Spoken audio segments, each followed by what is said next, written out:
రాజ్యాంగాన్ని రచించినటువంటి గొప్ప వ్యక్తి, దళిత బడు వర్గాల ఆశాజ్యోతి డాక్టర్ బాబాసాహెబ్ అంబేద్కర్ గారి 134వ జయంతి సందర్భంగా దళిత ఐక్య సంఘటన ఆర్మూర్ డివిజన్లో నిర్వహించినటువంటి కార్యక్రమంలో ప్రజా సంఘాలు, రాజకీయ పార్టీ నాయకులు, తర్వాత ఇతరత్ర సంఘాలు, బార్ అసోసియేషన్ సభ్యులు అందరూ కూడా పాల్గొన్నందుకు వారికి ప్రత్యేకంగా జైభీములు తెలియజేస్తూ ఉన్నాము. ప్రపంచ మేధావి అంబేద్కర్ జన్మదిన వేడుకలు ప్రపంచవ్యాప్తంగానే కాకుండా భారతదేశంతో పాటు ప్రపంచవ్యాప్తంగా నిర్వహిస్తున్నందుకు, ముఖ్యంగా ఇలా దళిత ఐక్య సంఘటన ఆర్మూర్ సబ్ డివిజన్లో నిర్వహిస్తున్నటువంటి ఈ కార్యక్రమంలో ఇవాళ క్రైస్తవ సోదరులు, ముస్లిం సోదరులు, రాజకీయ పార్టీ నాయకులు అందరూ కూడా పాల్గొన్నందుకు ఇక్కడ వాళ్ళందరికీ కూడా జైభీములు తెలియజేస్తూ ఉన్నాము. ఇది ఏ ఒక్క మతానికో ఏ ఒక్క కులానికో సంబంధించినటువంటి విషయం కాదని చెప్పి పుర ప్రముఖులు అందరూ కూడా గ్రహిస్తారని చెప్పి మనం చేస్తూ ఉన్నాము. ఇంత చక్కని కార్యక్రమం ఏర్పాటు చేసినటువంటి స్థానిక మున్సిపల్ అధికారులకు, కమిషనర్ గారు రాజు గారికి, తర్వాత అట్లాగే వాళ్ళ సిబ్బందికి, ఇక్కడ ప్రతి ఒక్కరు సహాయ సహకారాలు అందించినందుకు, ముఖ్యంగా ఇంత చక్కటి బందోబస్తు నిర్వహించినందుకు పోలీస్ అధికారులకు అందరికీ కూడా జైభీములు తెలియజేస్తూ పేరున అందరికీ ధన్యవాదాలు. జై భారత్, జై భారత్. భారత రత్న, భారత రాజ్యాంగ నిర్మాత డాక్టర్ బిఆర్ అంబేద్కర్ గారి యొక్క 134వ జయంతిని దళిత సంఘాల ఆధ్వర్యంలో ఘనంగా నిర్వహించుకున్నాం. ఈ సందర్భంగా అంబేద్కర్ గారికి ఘనంగా నివాళులర్పించినటువంటి ప్రతి ఒక్క రాజకీయ పార్టీలకు, ప్రజా సంఘాలకు, బీసీలకు, మైనారిటీలకు, క్రైస్తవులకు, ముఖ్యంగా ఈరోజు భారీ బందోబస్తు నిర్వహించినటువంటి పోలీస్ శాఖ అధికారులకు, సిఐ గారికి ప్రత్యేకంగా ధన్యవాదాలు తెలియజేస్తా ఉన్నాం.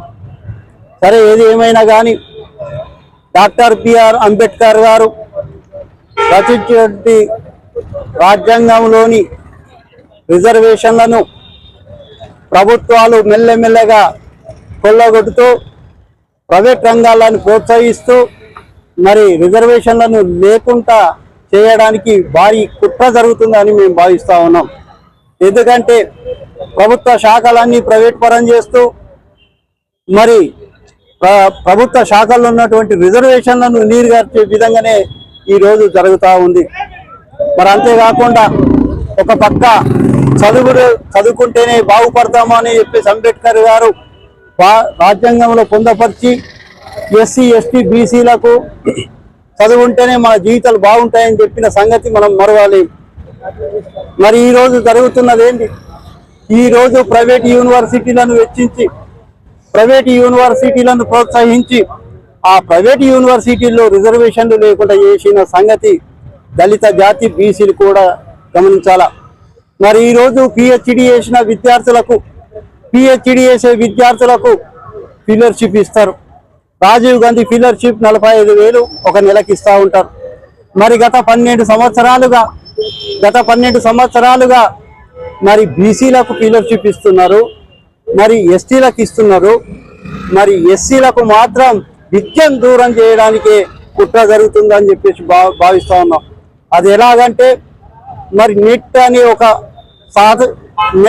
ఒక సాంకేతికంగా చూయించేసి మరి అక్కడ ఎవరైతే నెట్లో పాస్ అవుతారో వారికే ఎస్సీలకు ఫెలోషిప్ ఇవ్వడం జరుగుతుందని చెప్పేసి కేంద్ర ప్రభుత్వం నిర్ణయించడం చాలా సిగ్గుసేటైనగా మేము భావిస్తూ ఉన్నాం. ఎందుకంటే బీసీలకు నెట్టు లేదు, ఎస్టీలకు నెట్టు లేదు, కానీ దళితులకే ఎందుకు పెట్టిందని చెప్పేసి ప్రశ్నిస్తా ఉన్నాం. ఎందుకంటే ఆ నెట్టులో కూడా పాస్ అయిన ఒక్కరిద్దరికే ఇచ్చి మరి దళిత విద్యార్థులకు తీరని అన్యాయం చేసే కుట్ర జరుగుతుంది. కాబట్టి మరి ఈరోజు ఎస్సీ, ఎస్టీ అట్రాసిటీ కేసులు ఉన్నాయి. ఎక్కడ కూడా నియోజకవర్గాల వారీగా ఏ ఎమ్మెల్యే కూడా ఎస్సీ, ఎస్టీ అట్రాసిటీ కేసుల మీద వాళ్ళు రివ్యూ చేయడం లేదు. మరి అటు జిల్లాధికారులు కూడా రివ్యూ చేయడం లేదు.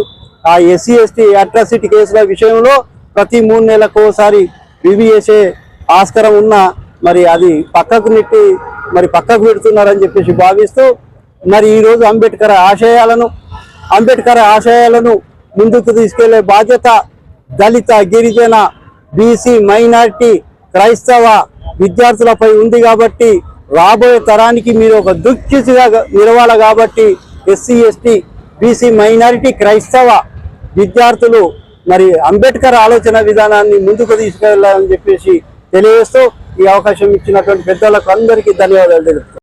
Thanks for watching. Like, share and subscribe.